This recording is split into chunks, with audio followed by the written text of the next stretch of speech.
everyone, my name is Tenzin Kyosang and I'm from Upper TCV School. I read in class 10. So today on behalf of my team, I'm going to present our science project. The title of our science project is Eco-Friendly Digital Microscope. The reason why I call this eco-friendly is because we have reused plastic from domestic waste to make this digital microscope. And it comes under the sub-theme Life, Lifestyle for Environment. This year, our school has bought a good digital microscope, but at a staggering price of 92,500 rupees. So, we thought of building one after knowing its components and understanding its functioning. We aim to deliver such a microscope at a very low cost, less than 1,000 rupees, made from domestic waste to every school and inspire other students to work on it and acquire their own. As you can see, this is how our digital microscope looks like. First, we have our main body, which is made from used plastic liquid detergent container. And then we have this coarse adjustment, as you can see. And right below the coarse adjustment, we have our fine adjustment here.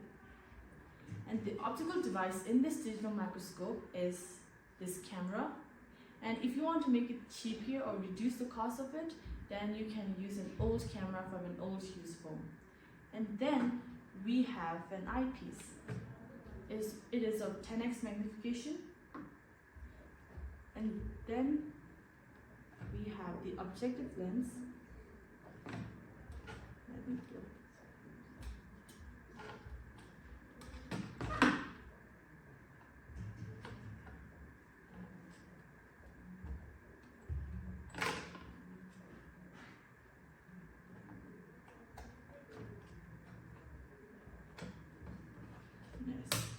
This objective lens is of 40x magnification. You can use a 10x magnification if you want, but here we have used 40x magnification. And then we have the stage and the slide, and then we have the source of light, which is the miniature LED bulb.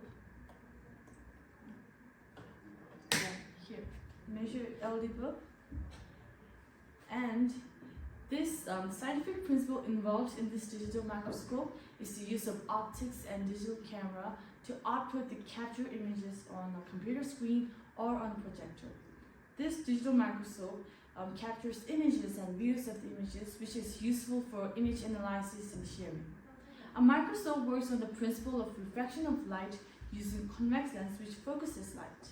Here we have used the eyepiece and the objective lens. First, the objective lens will form an image which is larger than the object. Here we have used 40x magnification for that purpose. And after that, the image so obtained will act as an object for the eyepiece. Then finally, the eyepiece will form the final image which is further magnified.